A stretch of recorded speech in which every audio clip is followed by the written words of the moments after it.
प्राध्यापक डॉक्टर संतोष कुमार यशवंतकर, कला एवं विज्ञान महाविद्यालय शिवाजीनगर गढ़ी में हिंदी विभागाध्यक्ष पद पर कार्यरत हूँ। आज हम रीतिकालीन साहित्य में रीतिकाल के नामकरण को लेकर चर्चा करने वाले हैं।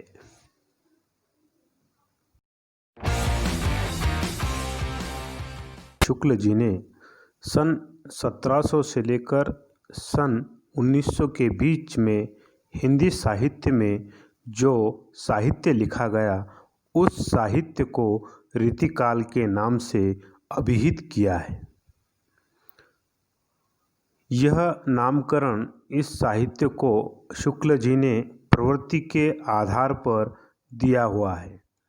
यह नाम सर्वथा सार्थक और समीचीन सिद्ध होता है, क्योंकि अधिकांश विद्वान इस नाम को लेकर सहमति दर्शाते हैं, क्योंकि इस काल में लिखे हुए तीनों धाराएं रीतिबद्ध, रीतिसिद्ध, रीतिमुक्त काव्य धाराओं को यह नाम लेकर चलने के कारण यह नाम सर्वथा सार्थक एवं समीचीन है। अंधकार काल यह नाम दिया है।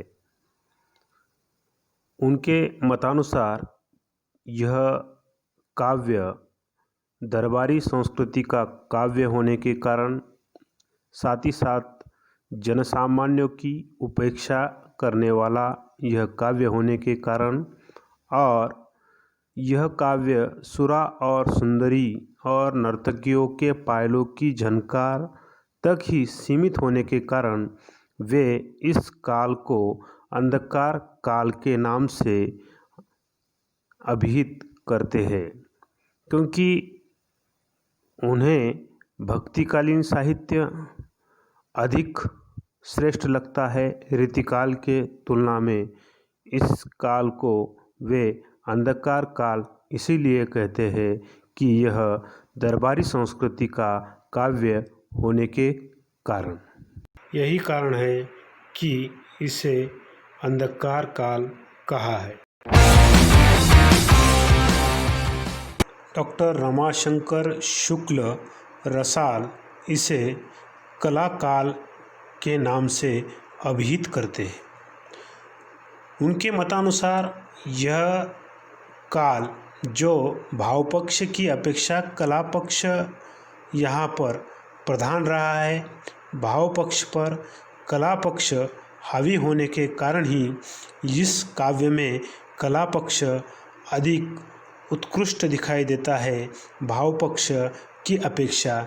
यही कारण है कि उन्होंने रीतिकाल को रीतिकाल न कहकर कलाकाल कहा, क्योंकि उन्हें इस काल में रीति कला के जितने भी अंग हैं, उन अंगों का निरूपण विस्तृत रूप से विशिष्टांग रूप में और सर्वांग रूप में कला के उपकरणों का प्रचुर मात्रा में प्रयोग होने के कारण ही इसे उन्होंने कलाकाल यह नाम दिया है। मिश्र बंधुओं ने इस काल को अलंकृत काल के नाम से अभिहित किया है, किंतु कला काल की अपेक्षा अलंकृत काल यह नाम और अधिक संकुचित हो जाता है।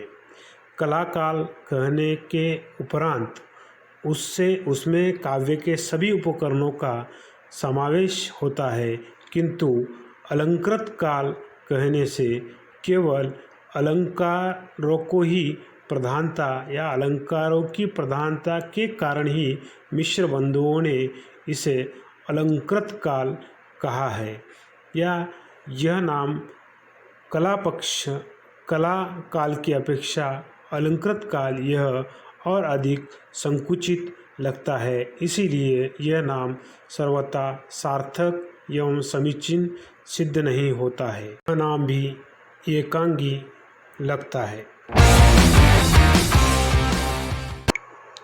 गारसा दत्तासी ने इस काल को रीति काव्य के नाम से अभिहित किया है।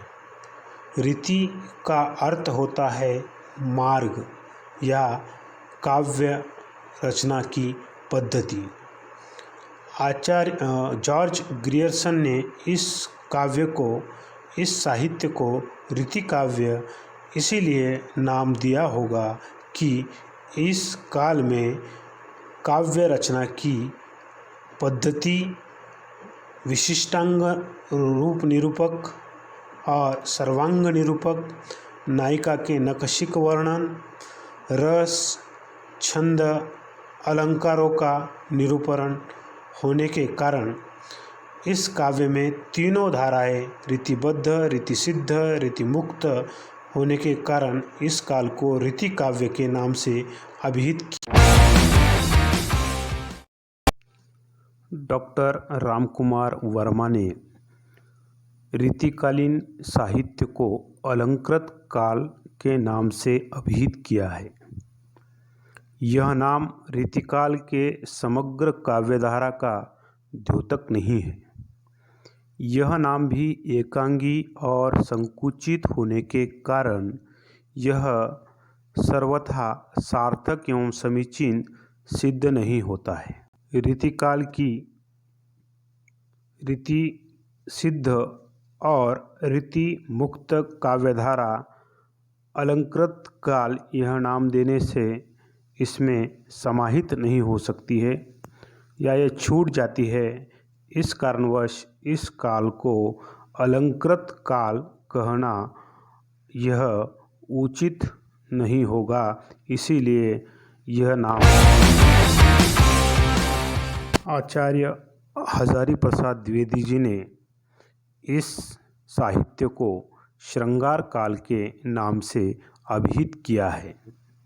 हजारी प्रसाद द्विवेदी जी के साथ साथ पंडित विश्वनाथ प्रसाद मिश्र जी ने भी इस काल को श्रृंगार काल यह नाम दिया है, किंतु यह नाम भी सर्वसमावेशक एवं समग्र काव्य के अन्य उपकरण को लेकर चलने वाला न होने के कारण यह नाम भी इस काल को लेकर एकांगी सिद्ध होता है, क्योंकि श्रृंगार काल कहने से केवल श्रृंगार की ही प्रधानता इसमें दिखाई देगी और भले ही इस साहित्य में रीतिकालीन साहित्य में श्रृंगार को लेकर काव्य लिखा गया, किंतु अन्य काव्य के उपकरण और अलंकारों को भी हम छोड़ नहीं सकते हैं। इसीलिए यह नामकरण सर्वथा सार्थक एवं समीचीन नहीं है।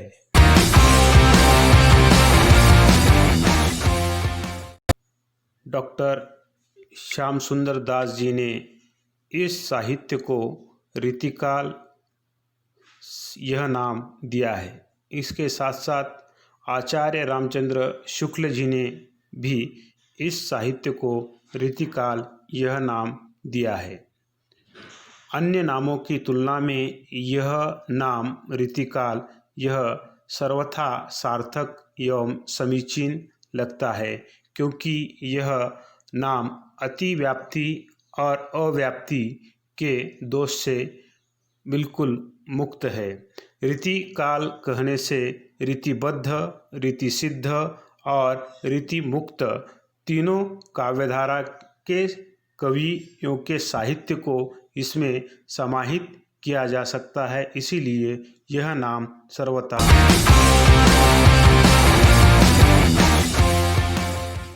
डॉक्टर नगेंद्र जी ने हिंदी साहित्य के इतिहास में समग्र हिंदी साहित्य को 3 भागों में बांटा है: आदिकाल, मध्यकाल और आधुनिक काल।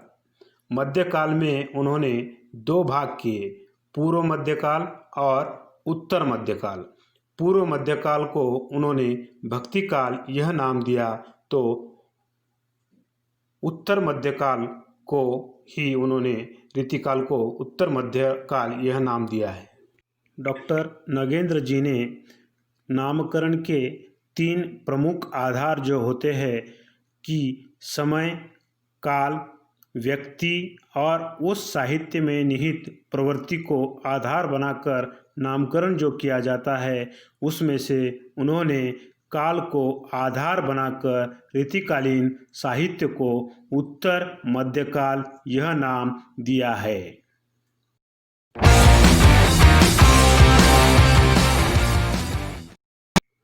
डॉक्टर गणपति चंद्र गुप्त ने अपने हिंदी साहित्य का वैज्ञानिक इतिहास इस किताब में वे लिखते हैं कि रीतिकालीन साहित्य को उन्होंने शास्त्रीय मुक्तक काव्य कहा है, किंतु इस काल को शास्त्रीय मुक्तक काव्य कहने से प्रबंधक काव्य को अवहेलना करने जैसा होगा।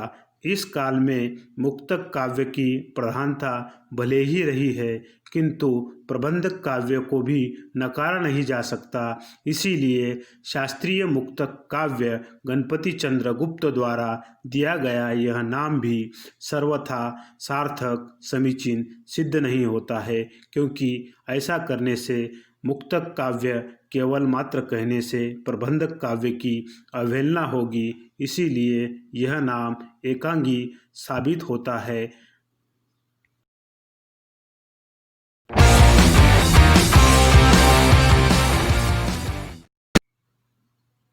पंडित विश्वनाथ प्रसाद मिश्र जी ने नामकरण की प्रवृत्ति को आधार बनाकर इस काल का नामकरण श्रृंगार काल किया है।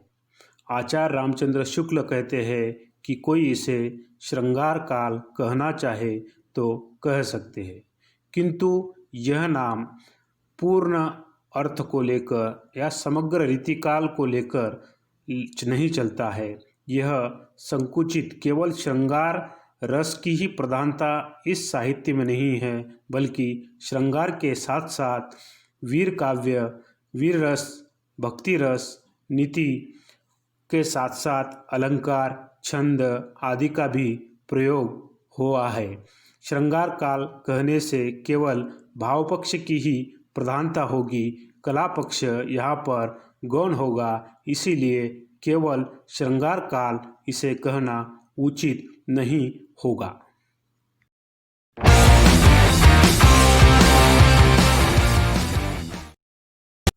डॉक्टर भगीरथ मिश्र जी ने इस साहित्य को रीति श्रृंगार काल यह नाम दिया है।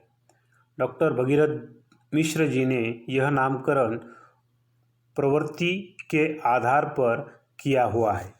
श्रृंगार काल कहना इस साहित्य को उचित नहीं होगा। केवल श्रृंगार को लेकर ही यह काव्य नहीं लिखा गया है, बल्कि श्रृंगार के साथ साथ वीर रस, भक्ति रस, नीति के साथ साथ अलंकार, छंद की भी प्रधानता हुई है या प्रधानता दिखाई देती है। केवल श्रृंगार काल कहने से यह इस काल को संकुचित अर्थ प्राप्त होता है।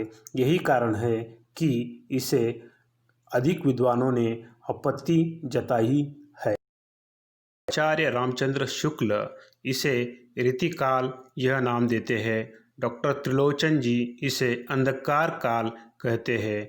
डॉक्टर रमाशंकर शुक्ल रसाल इसे कला काल कहते हैं, तो मिश्र बंधुओं ने इसे अलंकृत काल यह नाम दिया। डॉक्टर जॉर्ज ग्रियर्सन इसे रीति काव्य के नाम से अभिहित करते हैं। डॉक्टर राम कुमार वर्मा इसे अलंकृत काल यह नाम दिया। हजारी प्रसाद द्विवेदी जी ने इसे श्रृंगार काल यह नाम दिया।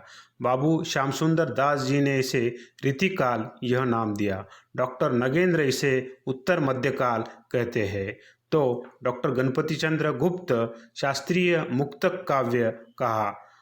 पंडित विश्वनाथ प्रसाद मिश्र इसे श्रृंगार काल कहते हैं, तो डॉक्टर भगीरथ मिश्र जी इसे रीति श्रृंगार। आचार्य रामचंद्र शुक्ल ने इसे रीति काल यह नाम दिया है। डॉक्टर त्रिलोचन जी ने इसे अंधकार काल कहा है। डॉक्टर रमाशंकर शुक्ल रसाल ने इसे कला काल कहा है।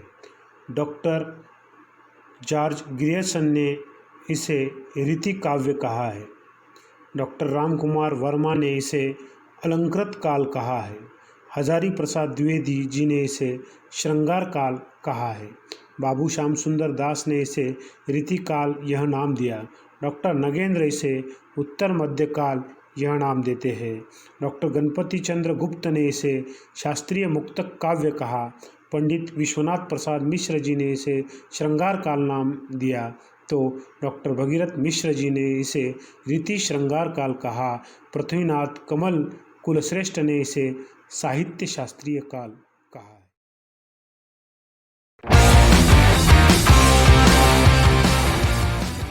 के पश्चात रीतिकाल यह नाम उक्त सभी नामों में सार्थक, समीचीन एवं उचित लगता है।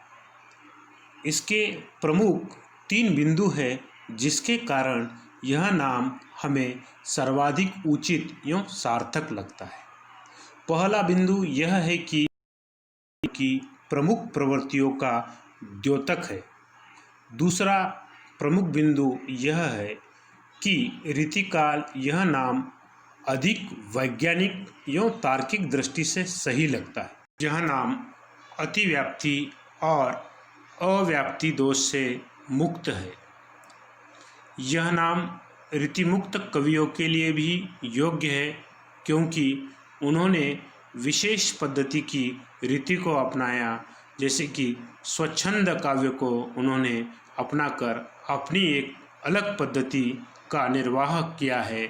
इसलिए यह नाम सार्थक एवं उपयोगी सिद्ध होगा। फिर मिलेंगे अगली कक्षा में पुनः एक नया विषय लेकर। धन्यवाद।